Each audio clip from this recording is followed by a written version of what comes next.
Olá, meus queridos, tudo jóia? Eu estou aqui mais uma vez neste meu estúdio. Deixa eu colocar aqui os bastidores, não é mesmo?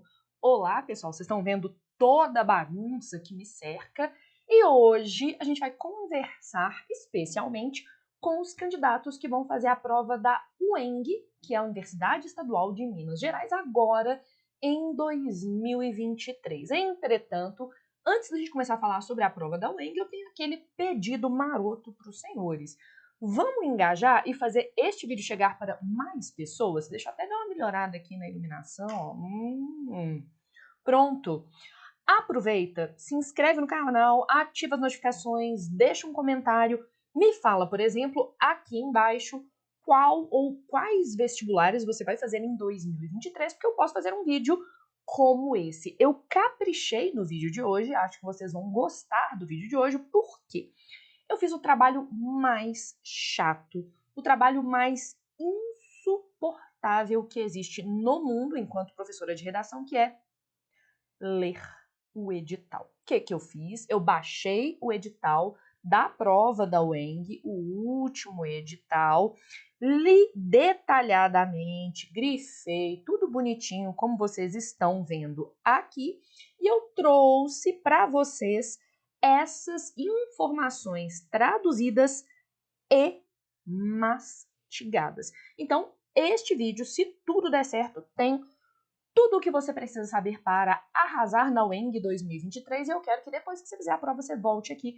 para me contar. Então, bora dar uma olhada nas informações que eu trouxe para vocês. Em vez da gente ficar na chatice, de ficar lendo o edital, eu já marquei as coisas mais importantes nesse material, que é o Manual do Candidato, e eu vou traduzir algumas coisas para vocês.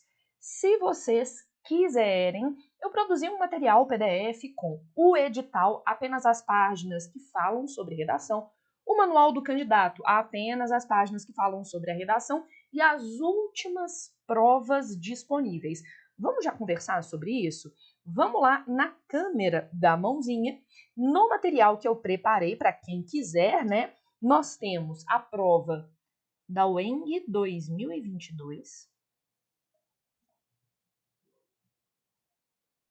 Da UENG 2019, 2018 e 2017.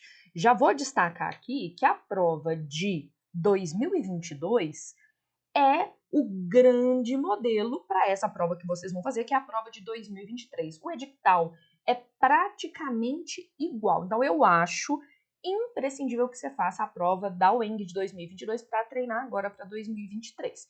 Ler e dar uma olhada e eventualmente fazer as provas de 2019, 2018 e 2017 é para entender o tipo de tema que pode cair na prova da UENG. 2022 é modelo para a gente, considerando que caiu um gênero textual, a gente vai conversar sobre ele daqui a pouco, e a quantidade de linhas, que é a mesma quantidade de linhas que está disponível no edital da UENG 2023, 12 linhas. E isso já, vou até colocar uma setinha, seleciona quais gêneros podem cair aqui. Daqui a pouco eu converso com vocês sobre isso, ok? Então, esse material tem a UENG 2022, 2019, 2018, 2017.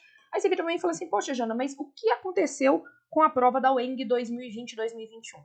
Não sei se os senhores se lembram, mas a gente passou por uma pandemia. E durante a pandemia, a UENG não aplicou prova própria. Em 2020 e 2021, a UENG adotou completamente o SISU. Então, não existe uma prova da UENG 2020 e 2021. Eles usaram a seleção via SISU, ok? Então, bora dar uma olhada no manual do candidato e eu tenho algumas informações, algumas análises para acrescentar, ok? Gente, aproveita, faz favor para mim, deixa aqui embaixo nos comentários o que vocês estão achando desses vídeos mais informais, que mostram a minha biblioteca, em vez, por exemplo, de haver um fundo verde, que é aquele fundo verde que vai aparecer aí, ó. Eu tô gravando menos no fundo verde. E se você tiver alguma dica de decoração para ficar mais bonito o fundo da minha biblioteca, é só me mandar. Então vamos dar uma olhada. A prova vai ser realizada no dia 29 de janeiro de 2023 e tem a duração de 4 horas. E aqui já tem uma informação importante. Considerando que são, então, ó, vou marcar as coisas importantes para a gente aqui. São 4 horas de duração. E aí, 4 vezes 6, a gente tem 240 minutos.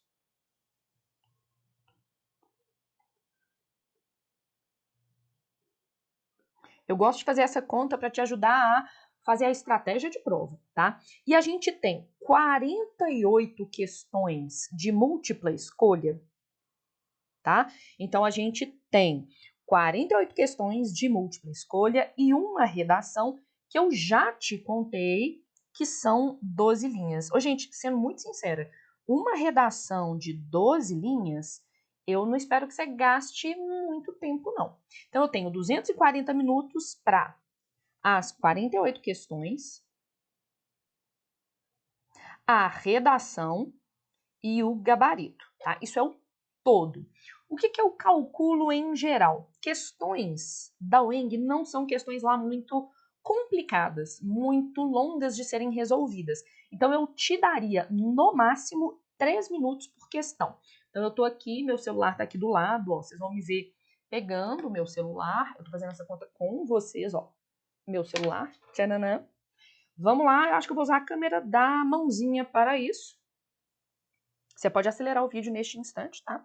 Então, a gente vai lá e câmera da mãozinha. Considerando que eu tenho 240 minutos e eu tenho 48 questões que eu sugiro no máximo 3 minutos para cada, então eu estou fazendo aqui 3 vezes 48, que dá 144 minutos. Eu acho mais do que suficiente para as questões fechadas. Então, para as questões, a gente vai gastar 144 minutos, que dá, né, 2 horas e pouquinho, 2 horas e 20 minutos. Tá, beleza, então eu vou agora fazer 144, tirando de 240. 240, gente, eu tô fazendo isso com vocês no vídeo, porque eu sugiro que vocês façam isso pro Enem, pra FUVEST, para a Unicamp e para todos os vestibulares que vocês estiverem fazendo. É importante ter uma estratégia de prova, ok? Voltando lá, a gente tem 240 menos 144. São 96 minutos que me sobram, tá? Então, 96 minutos é gabarito mais a redação. Lembrando que 96 minutos dá 1h30, 1h40, quase. Eu daria para a prova de redação sozinha, no máximo 1 hora entre analisar o comando, rascunhar o texto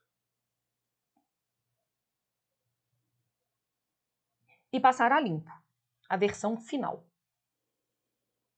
Então, eu teria, né, aqui 60 minutos, me sobrando mais ou menos 36 minutos pro gabarito. É óbvio que é muito tempo para passar o gabarito, mas é para você não errar. E além disso, passou aperto em alguma das questões, eu acho que você pode tirar tempo do gabarito. Você vai fazendo as questões e à medida que você tem mais certeza, você já vai marcando no gabarito. Então, vamos tentar aqui fazer uma estratégia de prova para vocês, ok? Minha sugestão para as questões, eu sugeriria que você gastasse 2 horas e 20 minutos.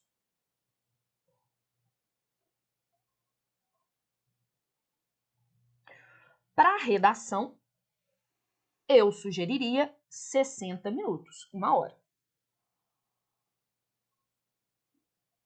E para o gabarito, o tempo que sobrar, né? E, entre outras coisas, dedicar a fazer as questões que agarrarem um pouco mais. Então, aqui você tem 3 horas e 20 de prova, o que faz com que você tenha mais ou menos 40 minutos para gabarito, entre outras atividades, até porque dá um certo frio na barriga, ok? Então, essa é a minha sugestão de distribuição de pontos. Me dá aí o que você acha. Você acha que esse tempo aqui é suficiente, gente? Beleza. Voltando aqui para a análise do manual do candidato, a gente vê lá, né, que a prova de redação tem um peso importante. A prova de redação representa 60 pontos do total máximo, né? Porque a gente ainda tem mais 96 pontos das questões fechadas. A sua prova precisa ser feita com esferográfica azul ou preta. Nesse caso, para quem fez o Enem, a minha sugestão seria: use a esferográfica preta, porque você já está acostumado, você já fez uma prova inteira com esferográfica preta. Eu juro por Deus, gente, isso faz diferença. Parece frescura, mas faz diferença. Outra coisa que eu acho importante é que você não deverá ultrapassar o limite das 12 linhas, o que acaba limitando os gêneros textuais que podem aparecer na prova. É uma prova que pode cobrar os diferentes gêneros textuais. Entretanto, eu não acho provável que eles te peçam, por exemplo, uma reportagem em 12 linhas, uma notícia em 12 linhas. São mais prováveis gêneros como... Olha, deu uma escurecida. Ah, é porque eu tô aqui, ó. Quer ver? Vou mexer. Vai dar errado, né? Eu fazer isso durante o vídeo. Vai cair esse negócio, não vai? Vamos ver se ficou melhor. Me conta se ficou melhor. Ah, eu achei que ficou um pouco melhor, não. Ah, e agora ficou bom. E aí, o que que acontece? Acho que existem alguns gêneros que, dada a extensão de 12 linhas, você tem que produzir. Então, eu acho, por exemplo, que pode aparecer algo como uma carta do leitor, que é aquele texto que você produz a partir do momento em que você lê algo na mídia e vai responder a esse algo na mídia, a esse texto midiático. Acho que tem mais chance, por exemplo, de apresentar a demanda de um resumo ou de uma resenha.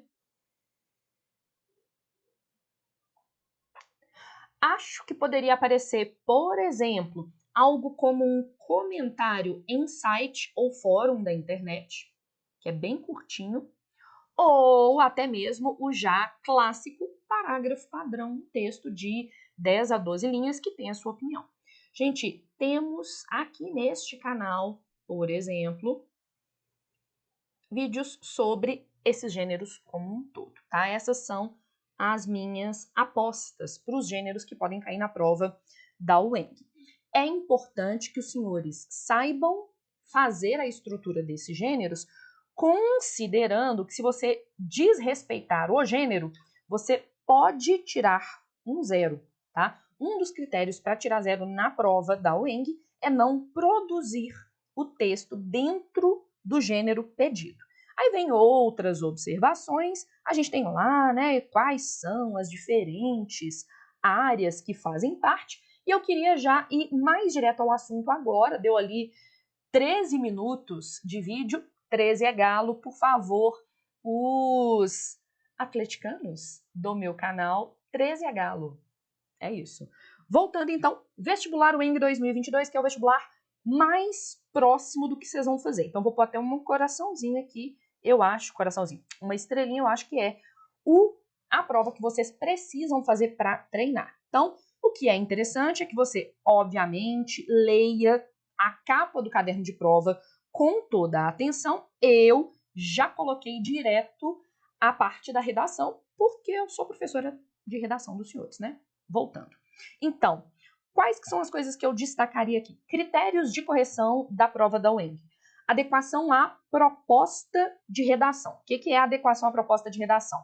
Que você produza um texto que fale do tema pedido e que respeite as características do gênero textual pedido. Basicamente, que você construa um texto de acordo com o comando, tá? Outra coisa, é necessário que vocês prestem atenção à macroestrutura textual, os aspectos pragmático-discursivos, ou seja, a prova da UENG quer que você inclua no seu texto os elementos dados de contextualização. Seu texto tem que fazer sentido dada a situação em que ele deveria ser produzido.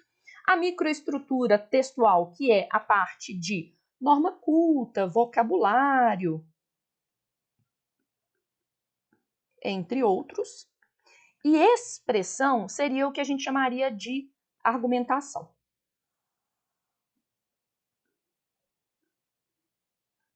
Uma coisa importante que você guarde é que, ainda que te peçam, por exemplo, para escrever uma carta do leitor, que é um gênero que faz parte da família das cartas, você não pode se identificar individualmente. Você não vai colocar o seu nome. Então, por exemplo, eles te pedem para comentar um texto que foi publicado na mídia que você considerou preconceituoso. Você não vai colocar o seu nome naquele texto. Sou leitor da revista super interessante há mais de 10 anos e acho inaceitável que a revista dê espaço para um articulista como fulano de tal tecer comentários preconceituosos como os encontrados no texto tal. Beleza? Observem que eu falei de mim, eu sou leitora há não sei quantos anos, mas eu não falei o meu nome. Por que eu estou falando sobre isso? Porque não é permitida qualquer forma de identificação nessa prova. Vou destacar aqui para vocês. Levará zero a redação que apresentar qualquer tipo de identificação. Mesmo que você tenha que escrever uma carta, que é um gênero em que há a apresentação do personagem, do perfil de prova, você não pode colocar o seu nome. Você pode fingir ser um especialista no assunto, você pode identificar o seu cargo, a sua experiência. Como diretora de uma escola infantil, me sinto profundamente ofendida pelo texto X, que é o texto que eles vão te pedir, por exemplo, para comentar. Nada de colocar o seu nome. E eu sei que você provavelmente não é diretora de uma escola infantil, mas você pode aproveitar isso que a gente chama de perfil ou personagem, ok? Bora dar uma olhada num exemplo que vai te ajudar bastante a entender do que eu estou falando. Isso daqui é a prova da UENG de 2022, ó. 2022, tinha uma coletânea, eu não vou direto para a coletânea, eu sugiro sempre ver o comando, e aí no comando tem uns elementos que eu quero que vocês guardem. Considere que a coordenação do colégio onde você estuda, ou seja, eles estão me dando um personagem aqui, eles estão falando que o meu perfil, o personagem que eu venho representar é de um estudante, tá? E ele é um estudante do ensino básico, porque é um colégio. Eu estou te dando aqui, ó, coisas que você tem que prestar atenção. Considere que a coordenação do colégio onde você estuda publicou na página oficial da instituição a coletânea de textos apresentada anteriormente, textos 1 e 2, acompanhada da seguinte pergunta, que é a pergunta que a gente chama aqui de pretexto, provocação. É o ponto a partir do qual você escreve.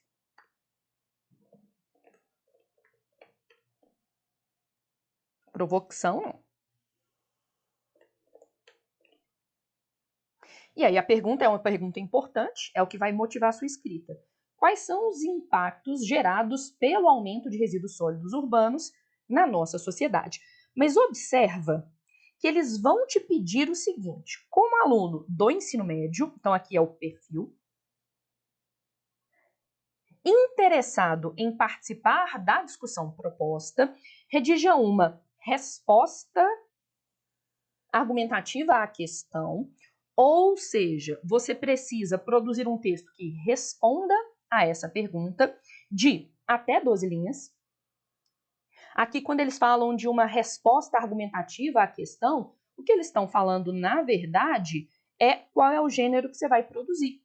Esse texto é o que a gente chama de texto-resposta. Ele é uma resposta, um comentário à publicação feita pelo seu colégio na página oficial. Esse é o contexto que você está produzindo. Então, como aluno do ensino médio interessado em participar da discussão proposta, redija uma resposta argumentativa à questão de até 12 linhas, que é o nosso limite, que será publicada na seção de comentários da página Ou seja, esse texto-resposta, especificamente, ele é... Opa, não era isso que eu queria fazer, não. Ele é um comentário no site. Então, a gente acaba de descobrir qual que é o veículo dessa publicação, o site. E, ao mesmo tempo, a gente descobre qual é o público, porque isso vai ser publicado no site da sua escola. Então, ainda que seja publicado no site, que é normalmente, né, a internet um espaço mais informal, você precisa guardar a formalidade, porque quem vai ler o seu comentário são professores, outros alunos, pais, entre outros elementos. Então, isso está me ajudando ali a selecionar o nível da linguagem, veículo barra público, de até 12 linhas, que será publicada na seção de comentários da página, manifestando a sua opinião. Então, eu quero um texto de posicionamento. Então, posicionamento é explícito. Estou aqui colocando as observações.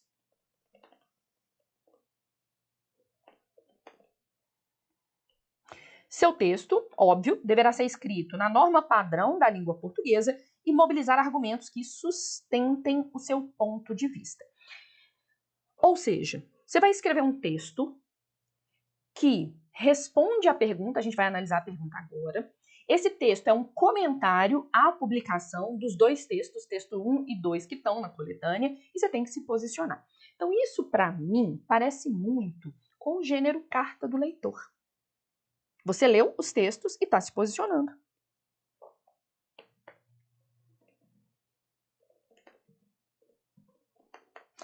E a gente vai analisar aqui também como foi redigida a pergunta.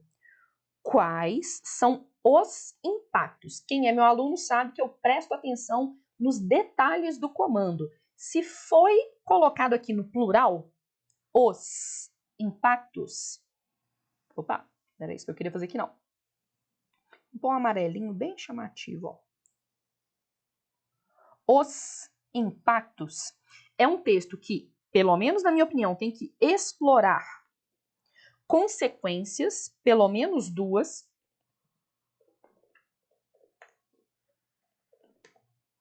do aumento de resíduos sólidos, e se houve um aumento, eu me perguntaria por que houve um aumento de resíduos sólidos urbanos na nossa sociedade. Eu sugeriria, além de explorar pelo menos duas consequências, mencionar causa desse aumento. Óbvio, como boa milituda, eu vou falar que a culpa é do capitalismo. Nós temos aqui no meu canal vários vídeos falando sobre o aumento da produção do lixo na sociedade contemporânea. Poderia te ajudar, tá? Então, ali, mencionar causas desse aumento.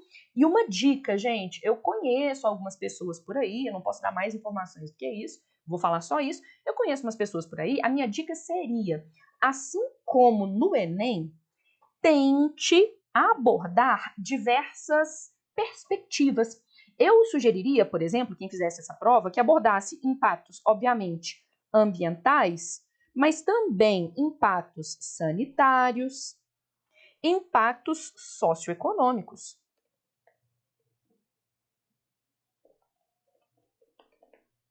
Tá?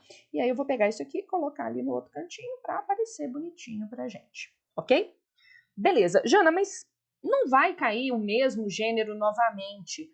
Qual que é a dica que você está me dando? Gente, se você está produzindo um texto de 12 linhas, eu vou até já preparar minha câmera da mãozinha para a gente encerrar com essa orientação. Se você tem 12 linhas, é muito difícil que você produza um texto complexo com diversos parágrafos. Eu sugiro que até 12 linhas você obedeça a estrutura do chamado parágrafo padrão. Um parágrafo único.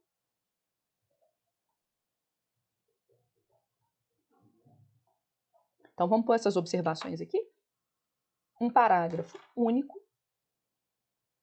Vou pôr aqui uns pontinhos pra gente, para facilitar, tá?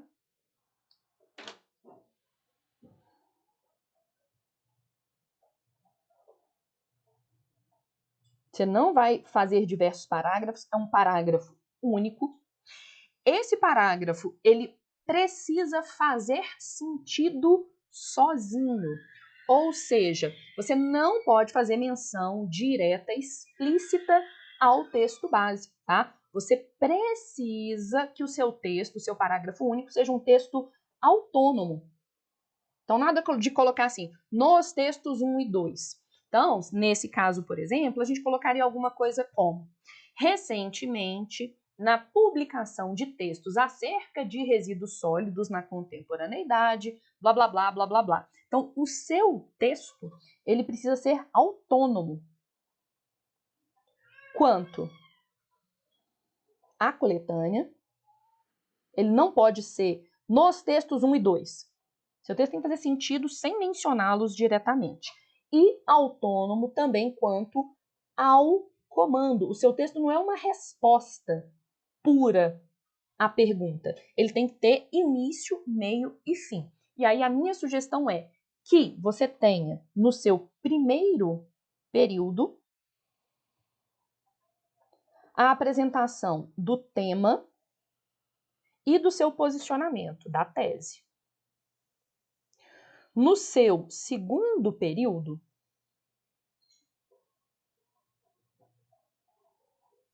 os seus argumentos principais. No seu terceiro período, que seriam como se fossem frases, eu colocaria a sua fundamentação.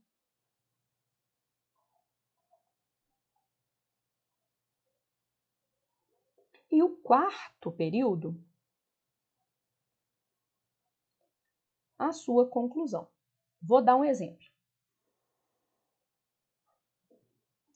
Usando essa prova aqui. Então, vou usar esta prova como base, tá? Lembrando, o PDF com essa prova e outras mais antigas está disponível para vocês no link que está aqui embaixo no nosso vídeo, ok?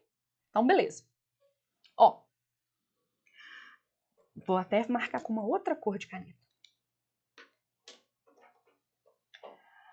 Acerca do aumento da produção dos resíduos sólidos na sociedade contemporânea, observam-se como desdobramentos imediatos a degradação do meio ambiente e o comprometimento da qualidade de vida dos brasileiros. Então, eu já pus o tema e a tese juntos numa frase só.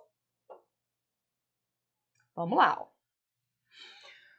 O modo de vida do capitalismo contemporâneo incentiva um consumo irrefreado e uma falta de cuidado com o destino dado aos rejeitos.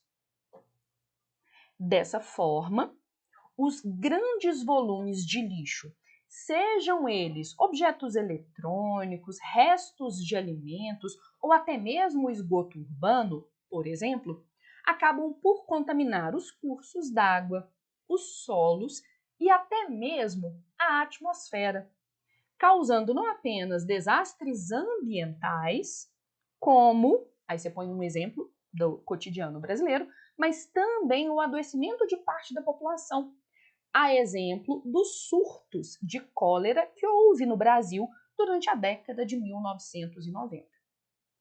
Dessa forma, enquanto não for mudado o estilo de vida contemporâneo, de pouco adiantam as iniciativas ambientalistas, serão apenas paliativos para esse cenário de adoecimento ambiental e social. Escrevi seu texto de 12 linhas. Põe isso no papel e vê se deu 12 linhas e depois você me conta, ok? Porque eu pus o PDF com um espacinho também que foi dado pela prova da UEM.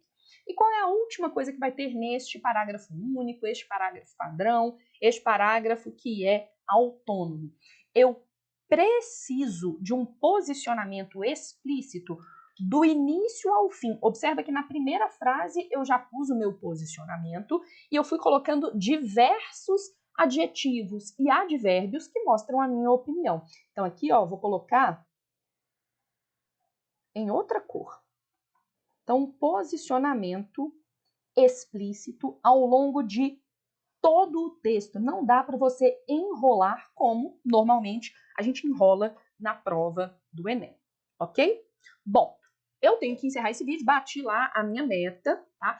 Deixa aqui embaixo nos comentários a sua dúvida, a sua pergunta. Eu vou respondendo ao longo da nossa semana e não deixa de acessar esse PDFzinho que eu coloquei para vocês, porque olha só, eu pus a prova de 2019, que tinha, né, mais linhas do que a prova de 2023 terá. Vocês tinham até 26 linhas, mas vale a pena treinar escrevendo com 12. E aí falou sobre o papel da UENG no fortalecimento da região, né, mineira e a diversidade cultural, muito parecido com a prova do Enem, segunda aplicação, na verdade, primeira aplicação de 2022. A gente tem várias comunicações entre a UENG e o Enem. Não estou falando que a UENG e o Enem se comunicam, mas ambos vão abordar temáticas atuais. Eu ficaria de olho, por exemplo, na discussão sobre discurso de ódio, polarização política, entre outros aspectos no Brasil, hein, jovens? Fica essa dica. E aí, coloquei também a prova de 2018, que tinha uma prova, né, tinha um tema que foi tema do Enem também. O Enem falou sobre o estigma associado às doenças mentais no Brasil, e aí a prova da UENG muito alinhada, falando sobre depressão, o mal do século XXI, e coloquei também a prova da UENG 2017, que é a minha prova favorita da UENG dos últimos tempos, tá? Aqui, ó, tá tudo bonitinho, que temos o seguinte comando. A uberização, a precarização do trabalho na era tecnológica. Precarização ou liberdade. Ou seja, prova da UENG tem temas atuais, vale a pena ficar de olho nos temas das últimas provas do Enem, né? Existem certas comunicações, não que uma influencie a outra, mas elas tiram os temas de acontecimentos parecidos, ok? Deixa aqui embaixo as suas dúvidas, as suas perguntas, eu vou responder ao longo da semana. Daqui até a prova, dia 29 de janeiro, eu vou responder os comentários um a um. Não vou mentir para vocês, não. Vou responder da beirada da praia. Acompanhem as minhas redes sociais para vocês me verem respondendo da beirada da praia. Beijo!